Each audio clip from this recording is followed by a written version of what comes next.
Hello, and welcome to Blank Plate, a podcast for Swifties with an appetite. I'm Sara, and I used to be a little kid with glasses in a twin-size bed. And I'm Laura, and I'm a mess. But I'm the mess that you wanted. And we've got a blank plate, baby, and we'll write your name. Here we are. Here we are. We have so much to talk about today. We do, because we're talking about Blank Space, the song, which is already like a lot to chat about. But we also have so many little updates to share. Yeah, so we've been meaning to do like a music-heavy episode, but I feel like the first half of this episode is definitely going to be Taylor news and updates, and then the last half is a music theory deep dive into the song Blank Space. So just prepare yourself. Right. Well, just off the bat, I wanted us to just make a mention of the tragic shooting at the parade for the Super Bowl win in Kansas City. Horrible. It's obviously horrible, tragic. I hate that this stuff keeps happening in our country, and we're both so sad to hear about it, and hate that once again gun violence in America has ruined what should have been a happy occasion. And once again, the loss of all these lives has resulted in thoughts and prayers and no action. Right. There's nothing else that can be said about it. It should have been a celebratory day for Kansas City, and it turned into a tragic event, which is horrible. So our thoughts and prayers. No, our thoughts and before we even get into anything, we have to mention, obviously, and commemorate those people who lost their lives on the day of the Kansas City parade. It's horrible. Yeah. Yeah. So I just wanted to not, blast by that, especially when we just did a Super Bowl episode, and absolutely it's tangential to Taylor and everything and Travis, and it's just a bummer, but we're sad to hear it, and we're thinking of everyone affected by it. Definitely.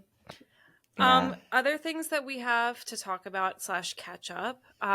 Taylor has been giving us little treats of insight into the process and the mindset behind the time that she was creating the Tortured Poets department, which I, by the way, side note, I do think I'm getting better at saying that. Yeah, me too. It's taking some time. Yeah. Even though she did call all of us out, and it was like, if you can't memorize a name that's longer than one word, you could just call it Tortured Poets. It's like, okay, well, we're actually going to call it Poets eventually, but Tortured Poets is fine for now. It's like she knew. She knows. She knows. Yeah. So night one at Melbourne, Taylor basically announced that there was going to be a bonus track on one of the special edition vinyls of Tortured Poets Department called The Bolter. Yeah. And also there's a bonus track on another type of vinyl that's going to be the manuscript, which she announced in the original post. But The Bolter is like this special edition song only on certain vinyls, which of course has got us on a deep dive on what the heck is that about. So let's get into that. Yeah. So a lot of people are talking about how there's a book called The Bolter that came out in 2010. So it's totally likely that Taylor could have read this, and it sounds up her alley because definitely it's about a woman named Idina Sackville. And apparently bolters were women who broke the rules and fled their marriages. So this woman was a famous bolter who was known for her relentless affairs, wild sex parties, and brazen flaunting of convention. It's giving Last Great American Dynasty 2.0. Yeah, especially with the Clara Bow song as well. Yeah. It seems like she might be, especially after the Last Great American Dynasty, taking inspiration from these women of the past who went against, conventions and everything. Super cool concept. Other theories I've heard, a bolter in English slang is someone who leaves relationships abruptly. So could that be referring to herself in her relationship? Could it be referring to Joe potentially? Another thing too was the iconic video that we have of Joe and Taylor bolting to the car That's during right. the VMAs after party a few years ago, Mm-hmm. which is kind of a reflection slash we now know that she can't get those years of her life back. Maybe that's a reflection on the status of that relationship or the, I don't know, the behind the scenes issues that were going on with that relationship, Mm-hmm. having to be so private and bolting everywhere. Oh, and then the last theory I heard was there's a bar in London called the Bolter, which Taylor and Joe apparently were seen at a few times, but people are claiming this is where they had their first date. That's not true. Mm. Um, the bar opened in 2022. Oh. So that's not possible, but Yeah. there is a bar called the Bolter as well. So Okay. where you left me vibes, maybe. Mm-hmm. Um, I don't know. Maybe. But yeah, there's, you know, definitely a lot there about what could Mm-hmm. be the inspiration behind the song Yeah. and what she means by it. When she announced this, she also said that Tortured Poets is the first album that she's ever really needed to write. And she discussed how songwriting is what actually gets her through her life. And then she sang You're Losing Me. Which does harken back to what we were talking about in our 2 episodes previous, which was talking about how, this woman must have been going through a torturous existence, like for a Mm-hmm. little bit of time, because how can you release You're Losing Me? Mm-hmm. Like, I mean, that song must have been written during this time period. Am I wrong? Like, right? Yeah. Yeah. And I do think You're Losing Me is kind of like a bridge song between Midnights and Tortured Poets. Um, I also think Dear Reader it's an Easter egg for the tone of what's to come. So, yeah. Also think this is really interesting how during the tour has said a lot that like she's never been happier, but it's also clear that like especially in the beginning of the tour when she was still working on Tortured Poets, like she was going through a lot. oh my And like gosh. the songwriting for that album was really cathartic in a way that it sounds like she's never quite experienced before. Like she was going through something so deep and hurtful that the songwriting, she said it literally gets her through her life. Yeah. It's her lifeline. Yeah. And Also, also, I have to say that I had just downloaded this app called Swift Alert. Have you heard of this? no. What's Okay. this? You have to get it. Okay.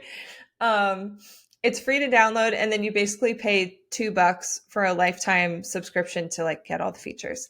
But it has the whole schedule for all of her tour dates coming up, but then it will give you the time in your local time.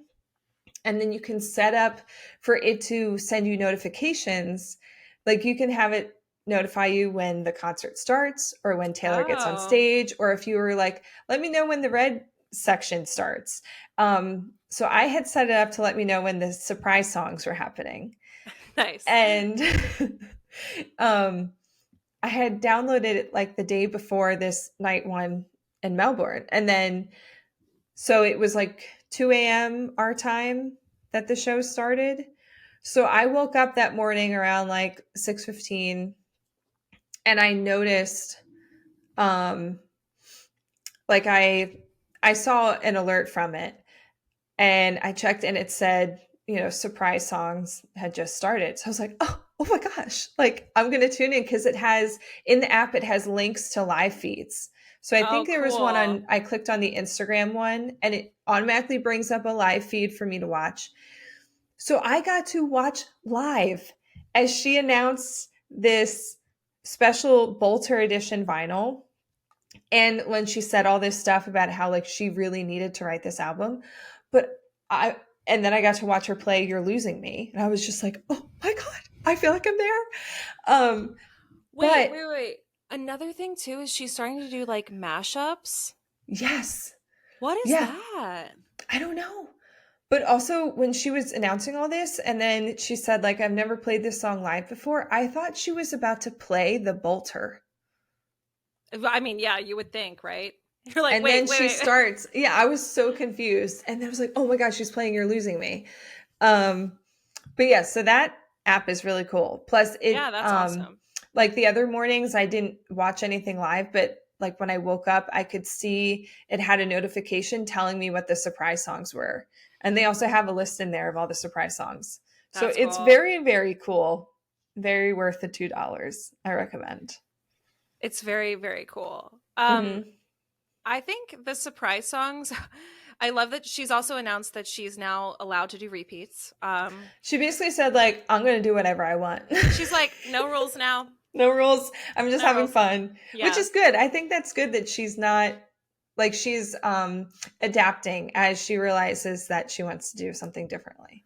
I love she's recently been doing like mashups of more than two songs. It's been three songs a couple times, and we're like, Hmm. wait. Yeah. What? Like, you Hmm. can do this? She makes the rules. So, yes, she can do that. So, that's pretty cool. Yeah. Very Um exciting. couple addendums to our last couple episodes before we continue talking about Tortured Poets Department Hmm. clues and Easter eggs. We forgot to mention Love Story in our literary references of what are we doing? Shout out to our friend Kelly who pointed this out to us. Like, duh. Romeo and Juliet, duh. Hello. We've been The talking most about obvious. Shakespeare with Lover, We but were going really deep. We were not mhm. considering like the easy, the obvious Yeah. choices. Thank you, Yeah. Kelly. Thank you. We knew we missed some, but that one was really glaring. Oh yeah. So, And we when we were running through Tortured Poets Department, we also were trying to figure out some connections of other songs. And Guilty as Sin is one of the track titles, and that is a lyric from Carolina. yeah, So which I don't typically listen to Carolina, if we're being honest, I but forget about it. If yeah. it's not my favorite. And yeah, but the one night I was working on my computer here and I just had Taylor on shuffle and it came on, so I just let it play. And then that lyric came on. I was like, You're like, what? so still don't really know what it's going to be about, but she has used that phrase before Yeah, in Carolina. that's yeah. So I'm sure these other things will trickle in every episode, but just a couple of corrections / additions to our previous episode. Yeah. Couple other tortured poet things before we get into our bulk of our episode. Um, there's a theory on TikTok that department is not about a department. It's talking about a department. Like Hmm. we are departing from each other. And I was like, Yeah. oh, Uh-huh. oh, yeah. You mean two people that wrote Yeah. sad songs together all the Uh-huh. time? The The Tortured tortured poet? Poets Department. Play on words, That blew which my she mind. loves. Yeah. I think that's a really good theory. I think that's a genius theory. Why didn't we Hmm. think about that? We're just not smart I enough, I guess. That's why I love TikTok. That's why I Yeah. love TikTok. That's why I love the hive mind of the Swifties. Absolutely. Actually, Hmm. I was in Philly this past weekend, and I was with Luke's cousin's wife, who is a huge Beyonce fan. Like Beehive, like saw her on tour this summer. As big a fan of Beyonce as we are of Taylor. Hmm. And we were talking about how if the Beehive and the Swifties got together, there would be nothing we could not do. Oh, true. She was like, Absolutely. I was like, it would be Barbie World. It would Hmm. truly be Barbie World. She was like, yeah, teamed up, we are unstoppable. So, Yeah. I don't know why we anyway, haven't done it yet. yeah, really. Although there are rumors that Beyonce might have Taylor on her Act 2 of Renaissance. So we shall see if that happens. That would be amazing. Yeah, it's a country album, and we know our girl started her roots in country, so would be pretty Hmm. cool. Yeah. Anyway, So we also need to talk about the imagery of Taylor being on a bed for the tortured poet stuff. if this is And true, this tea is piping hot. right. Well, first of all, it's like interesting coming after midnights where it's like the morning after the midnights, right? Like Is it waking up in morning bed. or is it morning? um, Anyway, but something just came out on Twitter this week about how it might have to do with Joe. So there's something about like Taylor using a bed in the photo shoot for this new album after finding erotic photos of Joe and his co-star Emma Laird in a bed at the Bowery Hotel. Not the Bowery. Yeah, like William Bowery, his pen name. And then according to the source, the photos came from the group chat with his friends. But like, here's the thing. I tried to find anything corroborating this, and I didn't. So it might just be purely made up. Okay, but like, wasn't there kind of some weird thing with Joe and his like coworker? Yeah, so I like when I was like trying to search all this and I was searching like about his co-star and all this stuff. April 18th of 2023. Yeah. Well, okay, first of all, I believe it was April 8th that their breakup was made public, was announced online. Okay. And she performed in Florida, exclamation point, exclamation point, exclamation point, the next day. Anyway. So then 10 days later, April 18th, is when his co-star, Emma Laird, shared that photo of Joe with the electric scooters. Which everyone was like, what the heck? Which is, it's like, are you referencing Scooter Braun? And it just kind of seemed like making fun of the situation, especially in light of the fact that like their breakup had just been announced. Like it just seemed like something was going on. And like so that he was refused to be in any of her Instagram stories or posts or yeah, that's weird. And remember, April 19th is the release date of Tortured Poets for this year. So this was last year. So it was April 18th that she released that photo. And then it was the next day, April 19th, that Taylor went out to dinner with Blake Lively and Ryan Reynolds. And they allegedly unfollowed Joe after that dinner. The math is mathing. Yeah. Yeah. Also, some people are thinking that these mashups she's doing are hinting at infidelity. I saw that because the mashups were Should Have Said No, August, and Other Side of the Door, which all reference infidelity. Wait, no, it wasn't Should Have Said No. Or was it? It was Getaway Car. Getaway Car. Mm-hmm. All insinuating. Getaway Car, August, and The Other Side of the Door. Yeah, and then at one point it said the lyric is, was she worth it? And Taylor goes... She was like, dang. Well, all this is alleged. We just want to say all alleged. And like you said, like you couldn't find any actual evidence of that happening besides like a tabloid, correct? Like this, you said the Sun here on our notes. So yeah, but I couldn't even find it on the Sun. I found this in a tweet. So I think this might just be a weird tweet. But that being said, I still think that there are other things that point to a possible infidelity situation with the co-star. And we also know Taylor's not she's not unfamiliar with infidelity as well, but it's so, I mean, the timing of this photo of Joe and the next day being the day we all unfriend this man, we all unfollow him, and then it's also the release day. Like, we know Taylor loves the timing of stuff. Like, yeah. Whew. So I don't know. Also, the day that the Americans put war on the UK. I'm just reminding you of that callback. Revolutionary War, like Battle of Lexington. Okay. Anyway, another Tortured Poets thing before I get to that other Midnights related thing is that there were 2 possible leaked tracks. Okay, this is AI. Yeah. I'm telling you right now, it's AI. Yeah, although I was really into that Post Malone one. I know, it was good. I know. We're getting to the point now where you can do some pretty convincing AI covers of other artists, which is scary. But these leaked, if you hear any leaked tracks on TikTok, I am 99% sure that these are certainly AI generated, not real. I hope. Well, number one, they all have the same like electro synth like drum backing, which is another reason why I'm like, this is not real. Like this is all Mm-hmm. the same. There's no way that it would stay consistently the same between, I think actually I heard Yeah. three. I heard Down Bad, I Oh, heard Tortured Poets Department, and I heard Fortnite. Fortnite. Yeah. And all of them had the same drum line. So I'm sorry. That's not Yeah. what Taylor would do. I'm Yeah. sorry. No. But did you hear about how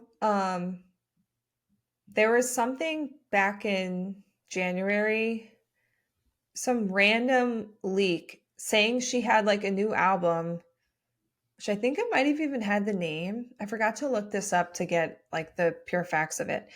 But someone leaked something saying about like a new album. Oh, I think it had the track listing. That was it. It had the track listing, and one song was incorrect. And And it it was the also, Bolter. Wasn't it the Bolter? oh, was it? I think it was because I remember saying like, well, the Bolter was on there. It's not on there anymore. So Oh, well, maybe it's someone who does the vinyls. so what I understand about the production process is that in order to do vinyls, you have to have this stuff super prepared. Like Mm-hmm. the pressing of vinyls takes a very long time. So there might be a lot of people that have seen this track list and signed an NDA Some and random somebody employee. leaked. Mm-hmm. Like, That's possible. Well, I had heard that one track name was wrong, and I didn't realize it was the Bolter. But I heard a theory that like maybe Taylor sent track listings to various people, but changed one of the names. So then if one of them leaked, she would know who she sent it to. tricky, tricky. Yeah. But maybe if it was the Bolter, then it's got to be someone who does these vinyls. But that person who did the leak also said that Reputation was coming out in September. Yeah. So where are they at? No, I mean like this coming September. Oh, 2024? Yeah. So We that shall could still be see. right. We shall see. Another thing that's really heartbreaking is you made this connection to Daylight. And at the very end of Daylight, there's Mm-hmm. this voice memo. Yeah, so and I knew I had like made this connection before, but I forgot to bring it up on here. And I had kind of forgotten about it for a little while. But in that voice memo at the end of her song on Daylight, which is on Lover, at the end of Lover, she says, I want to be defined by the things that I love, not the things that I hate, not the things I'm afraid of, not the things that haunt me in the middle of the night.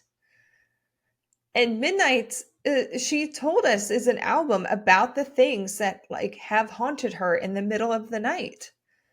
So I'm wondering, when was the concept for Midnights actually originally conceived? Like, was that always supposed to be the album after Lover?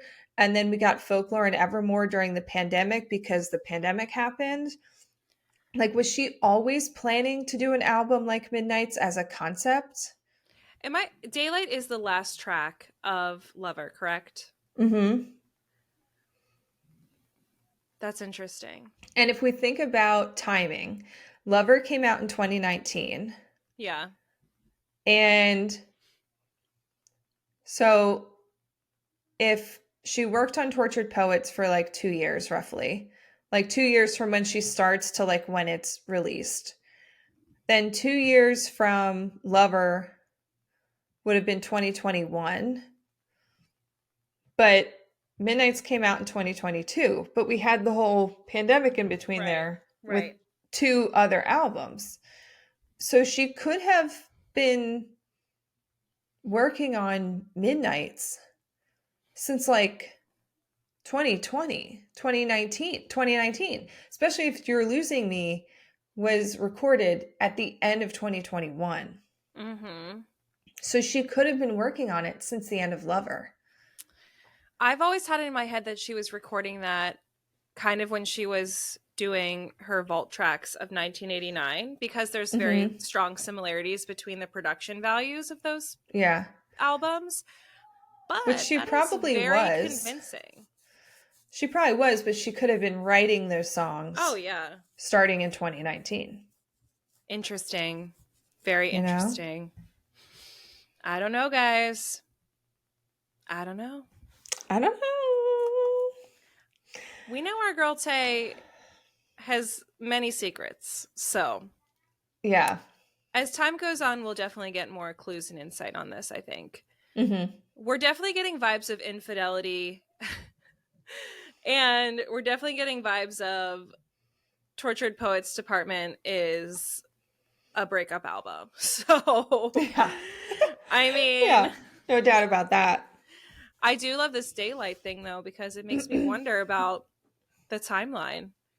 Anyway. Yeah, and I just find it so interesting that she would end the Lover album by saying, I don't want to be Right. defined by the things that haunt me in the middle of the night, to then turn around and do exactly that. And then we think about Dear Reader being the last track of Midnight's, and Dear Reader, where she's revealing that she's at a home where nobody's there. Yeah. And then our next album is The Tortured Poets Department. Dear Reader, Mm-hmm. poets, this woman. Yeah. Crazy. She's always thinking ahead. Crazy.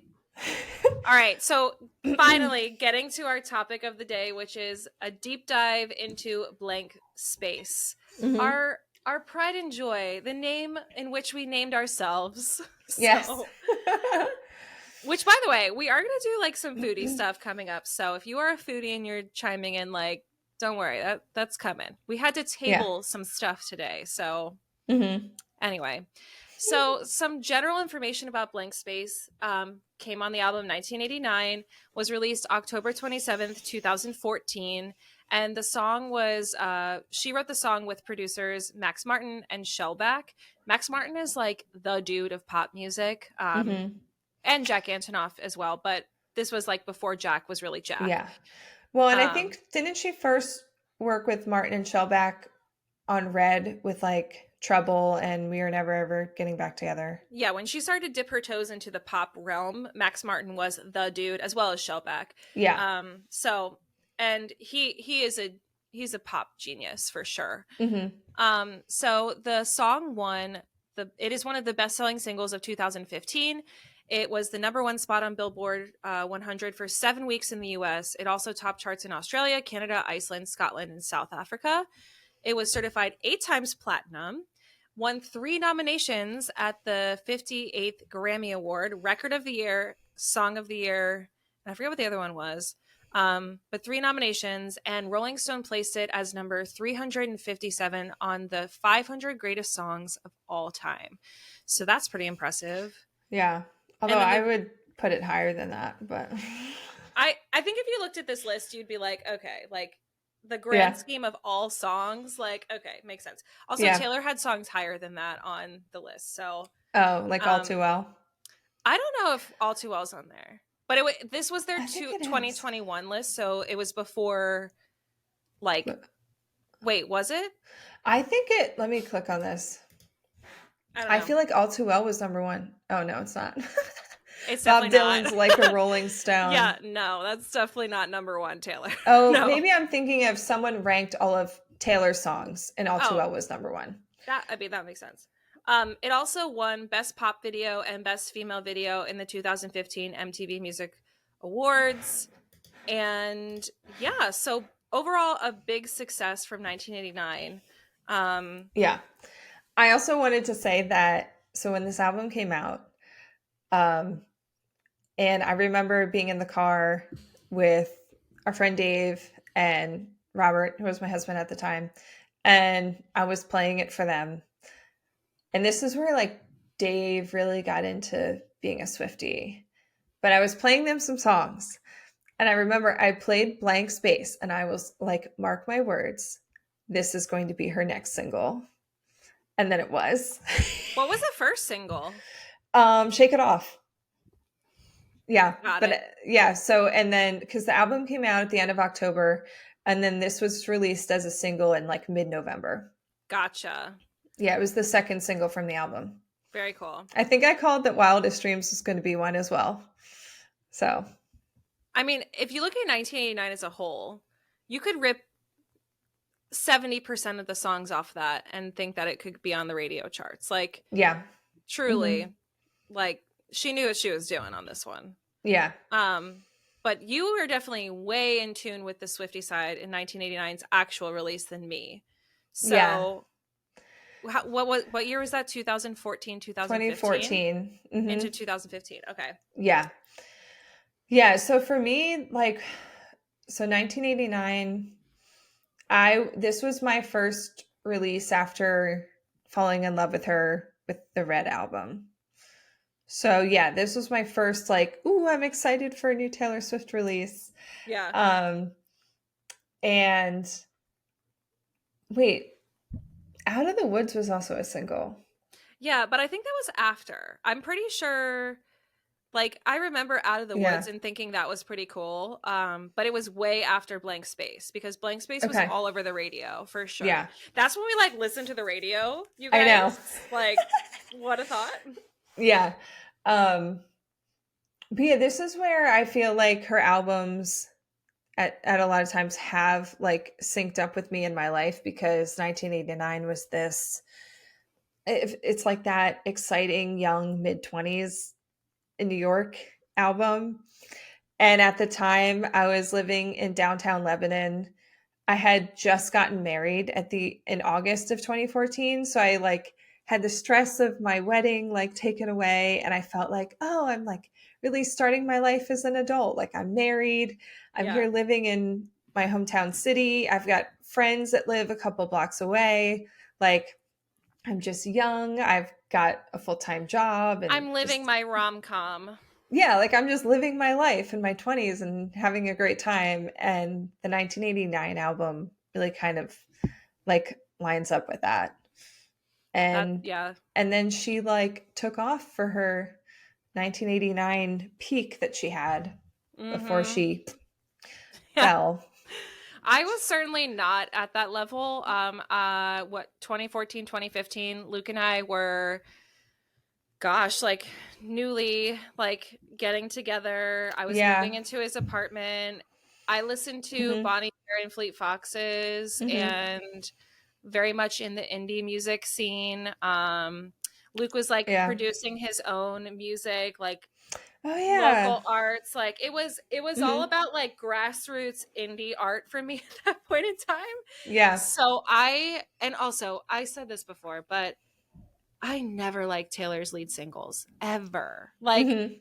besides Antihero, like I generally just can't vibe with the singles that she chooses. And Yeah. I think this is a prime example that if I actually listened to 1989, I might have liked it more. But because the first single is Shake It Off, Mhm.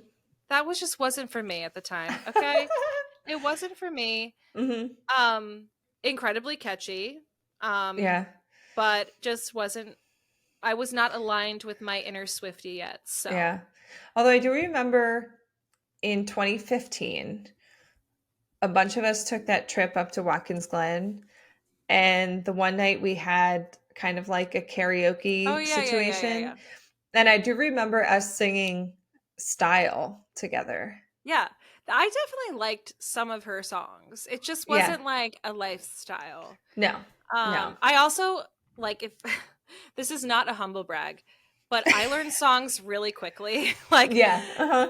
I think being a music student definitely helped with that. But like, I've been called the Andy Bernard of my friend group, where like I know way too many songs. Hmm. So for me, learning Taylor Swift's music was like, yeah, this is good. Like, this is easy. Like, also I liked it, but it was just, Yeah. yeah, not Yeah. my bread and butter for Right. sure. Yeah. Well, when did you end up like loving 1989? Did you go back to it? I think when I was like in 2020 really rediscovering her music, and also, okay, so let me be clear. I really got into Swifty culture in 2020 when Folklore came out, Evermore, and then I was just like, I was You head were, first. yes. You were doing the Taylor Swift stage dive. Wee! Yeah, that was me. Okay.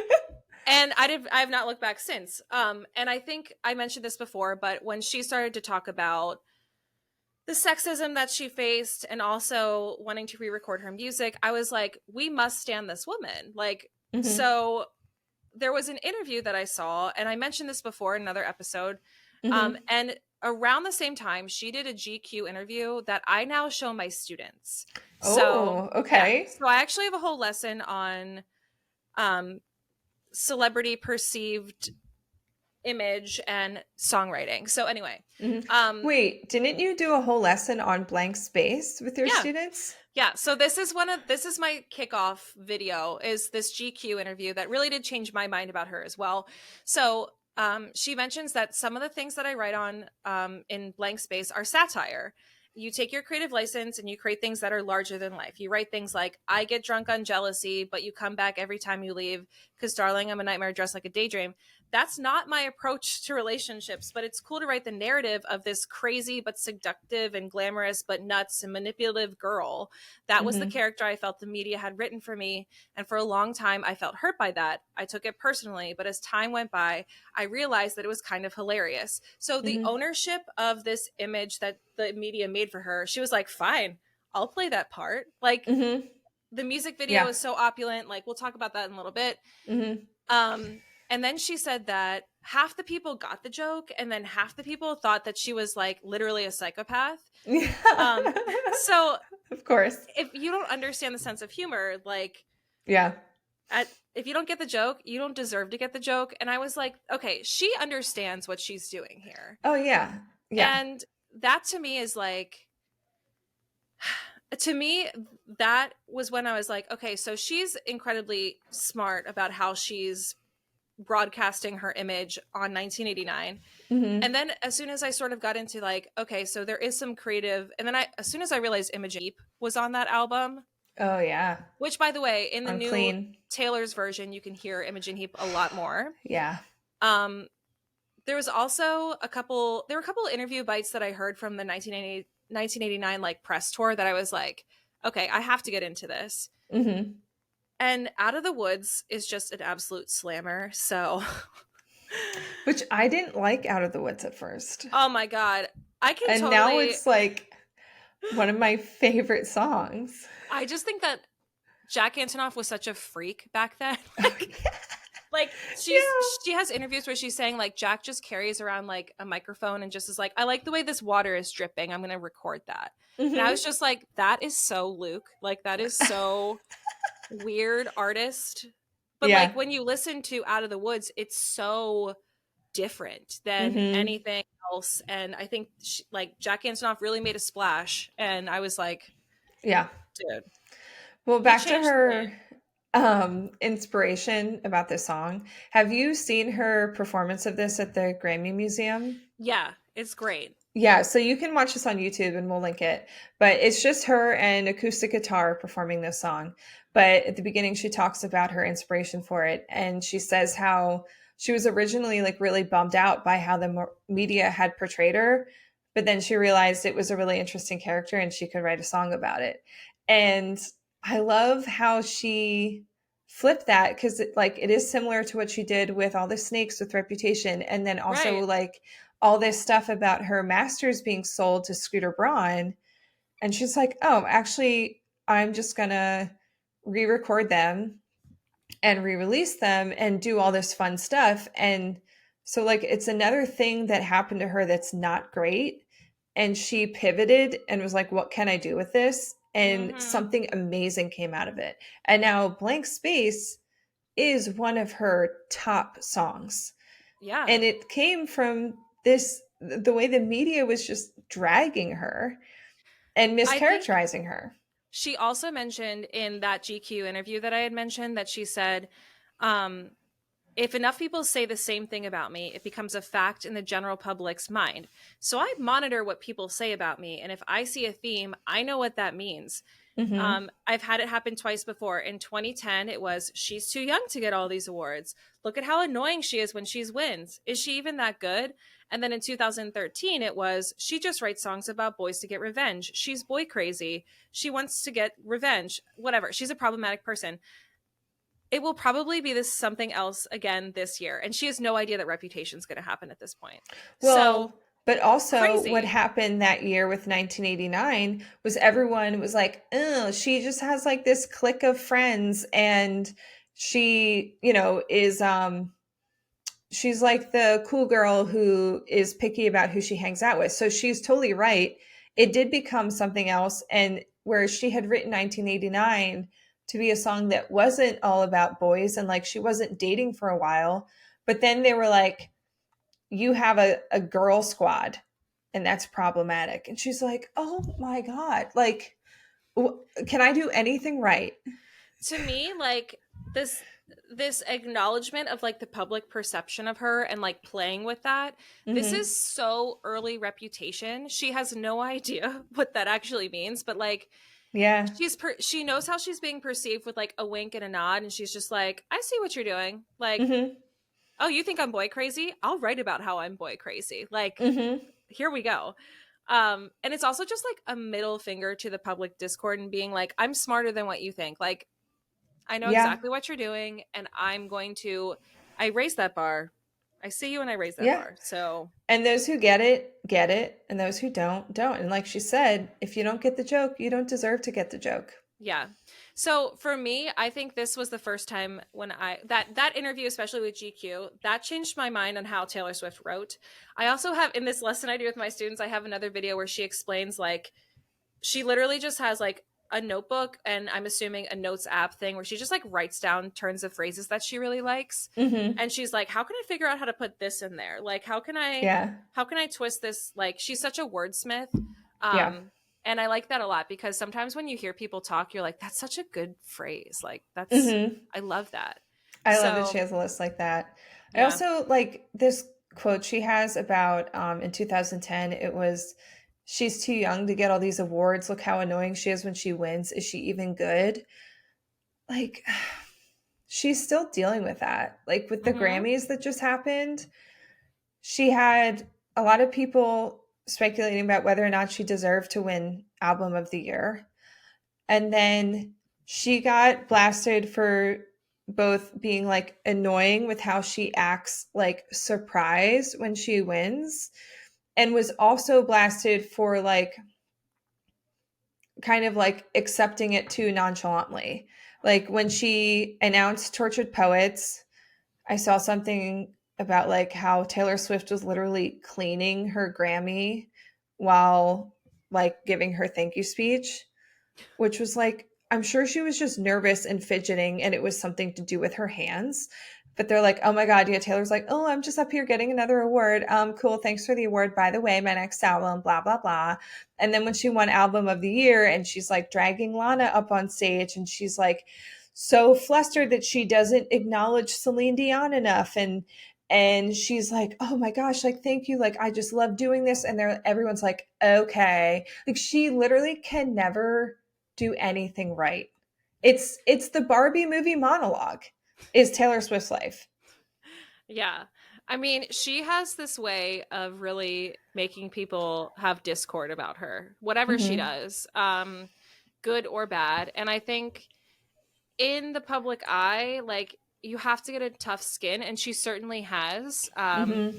But I also can understand in what she's written about where she's just like, I'm just too soft for all of it and sweet Mm-hmm. nothings. Like, you can pretend like, oh, it doesn't bother me, like whatever, like I should be doing more and I should be out there, but like I'm too soft. Like part of me Yeah. wonders like how her like how aware is she of all these headlines, if at all?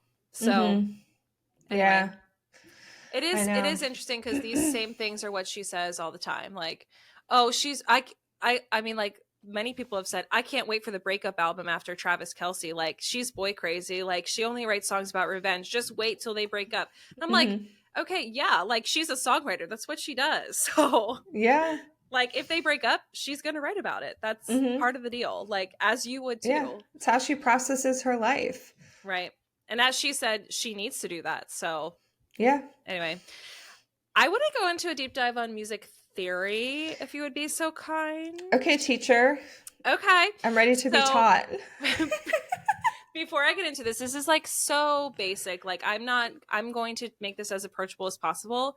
Mm-hmm. But one thing I love about this song is that it is like classic Taylor pop music. She has this very, especially in 1989, even a little bit of Red.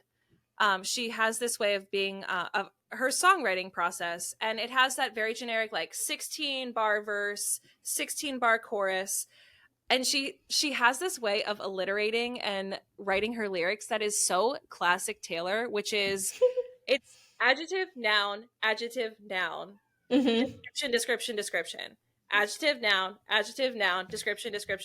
So an example of this is cherry lips crystal skies. Cherry lips, crystal skies. I could show you incredible things.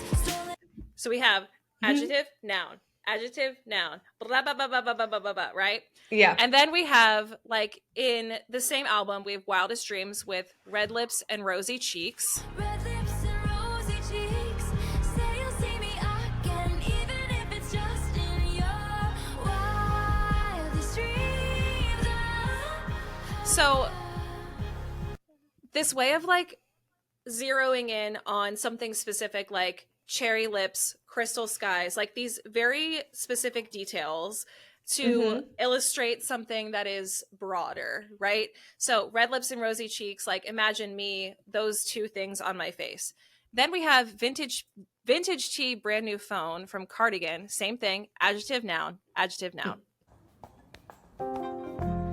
Vintage tea, brand new phone. High heels on cobblestones, blah blah blah blah blah blah blah. Okay. Yep. Play on words, but also like very descriptive things to illustrate a broader picture, right?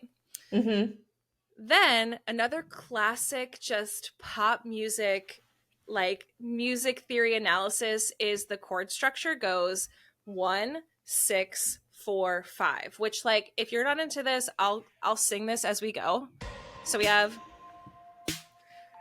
1, 1, 6, 4, 5, and then back to 1, right? That is such a classic pop chord progression. Like, well, and doesn't she use a similar chord progression that's very classic in All Too Well, that's then used in a lot of her songs? Yeah, so if you can learn essentially like 6 chords on guitar or piano, you can play like 99% of her catalog. But that's for most pop music in general. That's not just her. Yeah. And then another thing I love is that on the bridge, okay? You know how like she's saying like, oh, like, look at me, I'm so boy crazy, blah, blah, blah, blah, blah. She's playing mind games because this is a descending melody, aka you are truly falling for this act that she is putting on. Boys only want love if it's torture. You are falling. You are descending into her trap, okay? Yeah. So here's that. Boys only want love if it's torture. Sydney. Don't say I didn't warn ya. Boys only want love if it's torture. Don't say I didn't warn ya. So good. Literally, like the descending line, it's you're falling for this trap. It's so good. Also, I wanted to ask you about this bridge because, like I said, 1989 came out after I had gotten on board the Taylor Swift train with Red, which is her country/pop album. And I definitely zeroed in on this song right away on the new album. But this bridge always felt country inspired to me. And I think it's something about the chords and the harmonies that she uses. Like, is there something there? Do you hear what I'm talking about? I think it's the slide into the boys only one. It's that's twangy country sort of vibe. Also, like, I don't know. I think that, I don't know if it's country per se, but it's something about those building harmonies. Yeah. Well, they're thirds. It's thirds in, music theory. You're just looking at thirds, which is like super classic. Yeah, like, isn't that a very classic country harmonization, is the thirds? It's a classic harmonization through all styles of music, but I hear the country when she slides in. Boys only want love if it's torture. That's like a little bit of scoop-de-doop that you hear in like country twang. I don't know. Yeah. And I guess there's something about the bridge. It feels very different than the rest of the song. And maybe it's something about that slide and the way it's descending. Plus those third harmonies. Like, yeah, it feels almost like a different song. And to me, it always felt like a nod to her previous work. Yeah. Yeah. Definitely. Another thing is this, and I'll write your name. The song ends on the subdominant, which is like the fourth. Normally songs end on a 1 because it feels final. It feels like closure. And this ends on a very like edge of your seat sort of chord. So, and I'll write your name, which is not 1. That's the fourth. Which is like, huh? So isn't that also, I feel like the songs that end like that, like I know, doesn't What Was I Made For by Billie Eilish also end on like the minor? Yeah, it doesn't end on the tonic. So anytime that happens, it's very unresolved. It's like in terms of like that song, you're left feeling adrift. Like there should be more. Right. And I feel like songs like that really get stuck in my head because when it ends, I want to keep going. Right. So my brain goes back to an earlier part of the song where it would have continued. Right. And it kind of just loops. Yeah. Because it never has an end. Right. Because you don't want it to end there. You want it to end on 1. So you're like, no, it's got to keep going. Like, right. Yeah. Yeah. So my brain tries to fix it. And also like the pen click. The pen click. So genius. Like, which also, why did it take us so long to figure out what that was? I know. I thought it was like yeah, like a little wink. Little finger guns. Yeah. It could be a lot of things. But yeah, the pen, it's like, obviously it's a pen click. And yeah, that's so good. Yeah. And then Taylor's mentioned in one of her most famous speeches, she talks about there's different songwriting types that she does. She does her glittery gel pen, which is like your pop classics, your fountain pen, which is like getting right to the point, like straight to it, and then your quill, which is like your folklore, evermore, like poetic verses, stuff like that. So what type of song do you think this is? Definitely a glittery gel pen. I say it's a mix of glittery and fountain. I would say mostly glittery, but yeah, to me, glittery on 1989 is Shake It Off. Like, yeah, this is a little bit more direct, but yeah, but it's not, also like, clean. cheeky. It's cheeky, and she's like creating a character in a fun way. Like it's not that like deep, you know? Right, like it's not out of the woods. Right. It's not clean. But it's not Shake It Off. I think Shake It Off is just like an extreme glittery gel pen one. Oh yeah. But I think Blank Space still is in that category. I could see that for sure. Yeah. And then of course we have the lyric that everybody gets wrong. Yeah. What did you think this line was? I thought it was Starbucks lovers. I was so confused. I was always like, got a long stone, I mean, yeah, like you just make it up. Okay, also, I think that for the Taylor's version of Blank Space, I think that she worked really hard to make it still kind of sound like Starbucks lovers, because in any other song, I think like there are lyrics in her other Taylor's versions that have come out that I'm like, oh my God, I never realized that was the lyric, because she enunciates it's better in the new one. Yeah. But with this, like we were all wondering, like, are we going to lose the Starbucks lovers? And I think she sang it in a way that makes it a little ambiguous that you can still hear Starbucks lovers. I mean, you just played it. Yeah. It still sounds like it. It still sounds like Starbucks lovers. Mm-hmm. We know that Taylor also collaborated with Starbucks when the release of Red came out. So yeah, she's also copyrighted Starbucks lovers. I know, which is like, how can you do that? Like, you're not even Starbucks. I know. We she's love Taylor that. Swift. Yeah, of course. So like that's my little deep dive. We got a lot of fun things, including like Taylor's classic songwriting sort of, especially this era with adjective noun. The verses doing that classic chord progression. We have the descending line on the bridge. And then also it just is a super clean and super sparse production. It is no frills. It's super super classic synth pop, which is fun, and I like it a lot because in other songs in 1999, like in Shake It Off, we have like a whole brass section going on. We have all sorts of strange extra sounds with Out of the Woods. We have this super super strange production of Clean. This is like minimal. Like this is just stripped back, let the lyrics fly. So we love this. Definitely.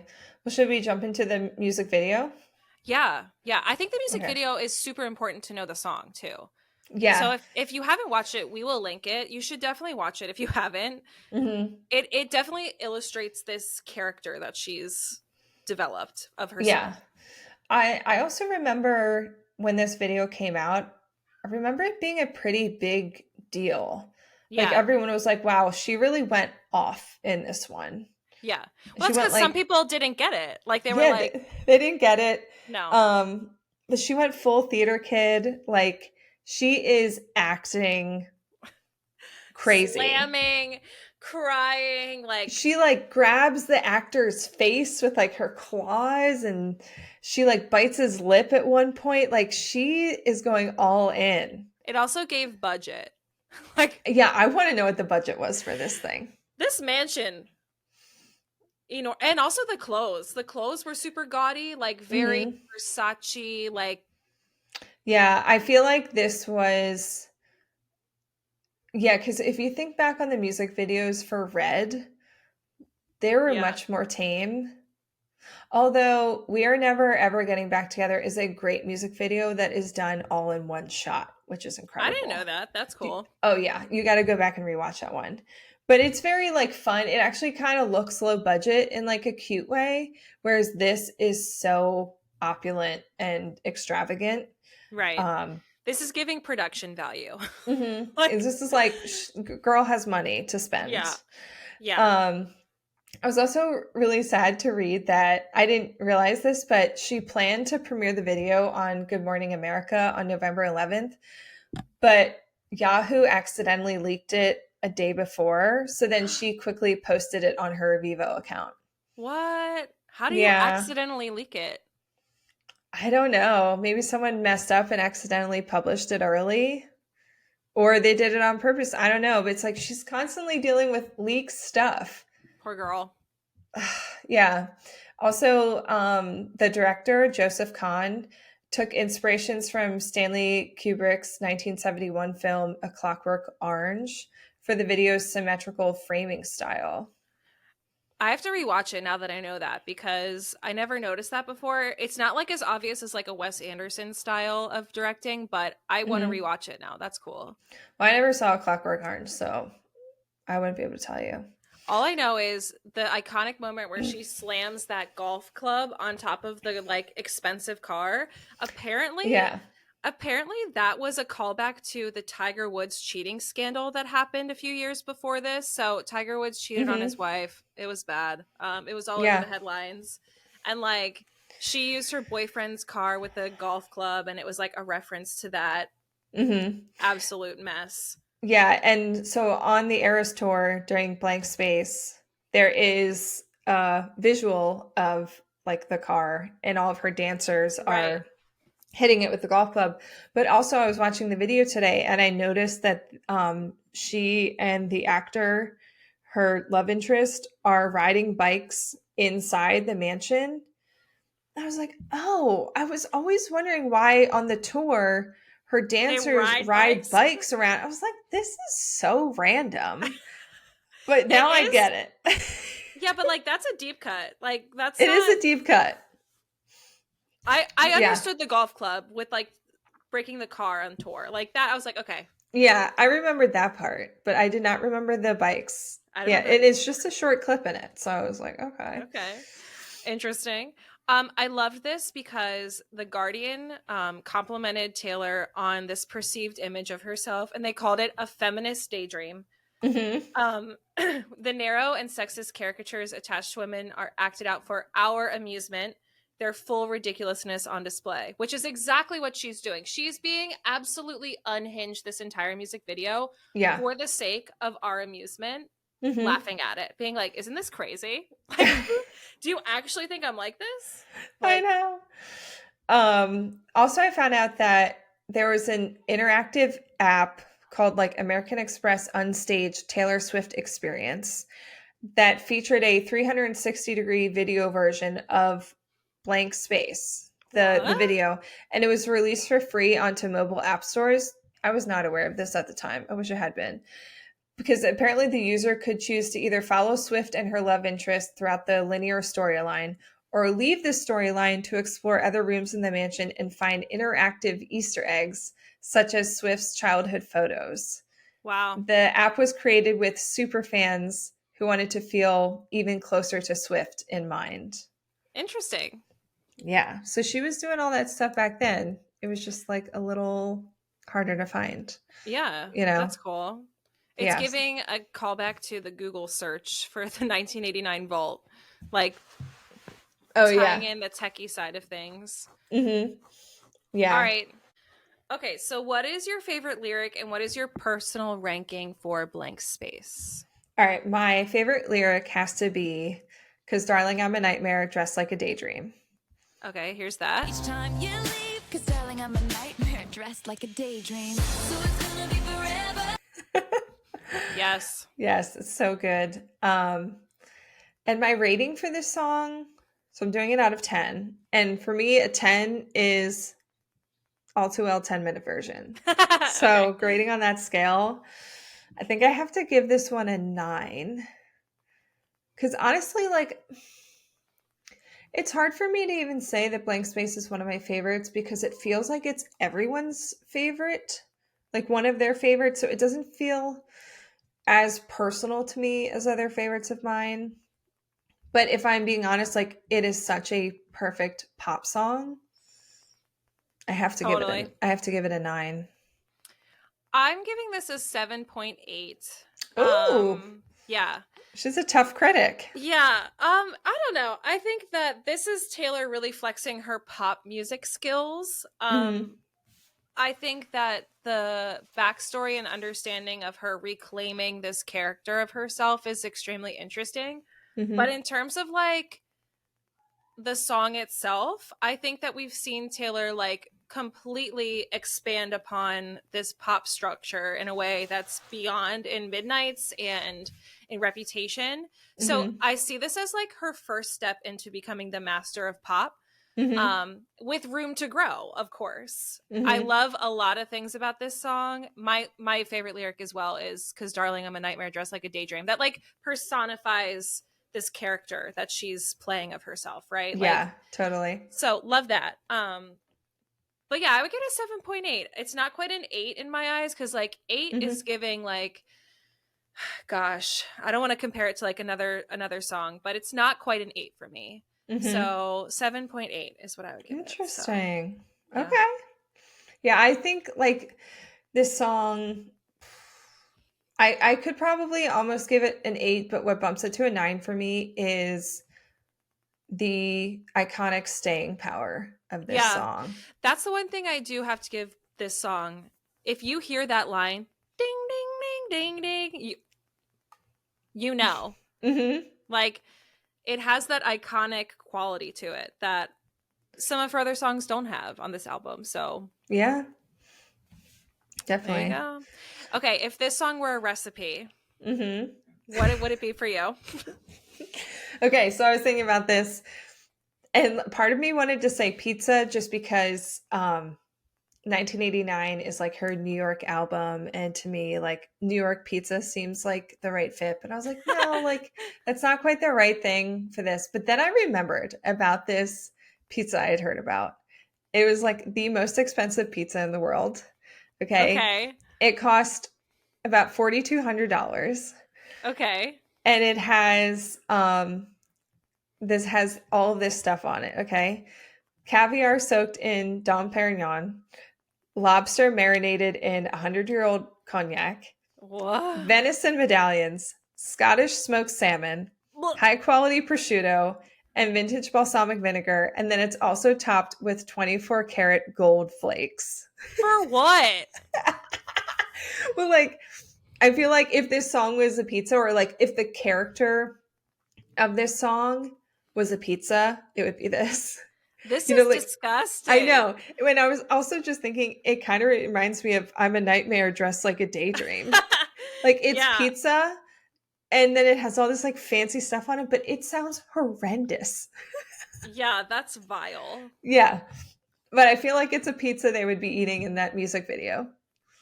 That is true. It would Yeah. be a prop. That would be a prop Yeah. on this Like, music she would, video. her character would order this pizza, take one bite, and then be like, I'm done. I'm full. I'm on a diet. Yeah. I'm full. Throw it away. I've Yeah. had enough. Yeah. I went completely different. Mhm. I said this is vodka on ice. This is just straight, clean, like gives you such an aftertaste. Like, it looks beautiful and simple and like straightforward, but then like when you shoot it back, man, Mhm. like it can catch you in the back of your throat and you're like, I gonna hate burn. vodka. It's gonna burn. I'm never Mhm. drinking again is giving vodka vibes. So Yeah. that's what I chose. And I was like, Interesting. should I put like a lemon in it? No, this is just a straight Yeah. vodka on ice. You think it's water. It's not. Uh-huh. It's like, yeah. I love it. I think that goes well with the pizza too. Yeah. Crazy just double pizza. down. The side of, vodka on ice. That's disgusting. Honestly, makes me want to puke. Both of them. Like, both of them. Sounds terrible. Oh my God. Oh my God. Other thoughts I had to add, like, anytime I hear this song, especially the bridge, I can't help but say, Sydney.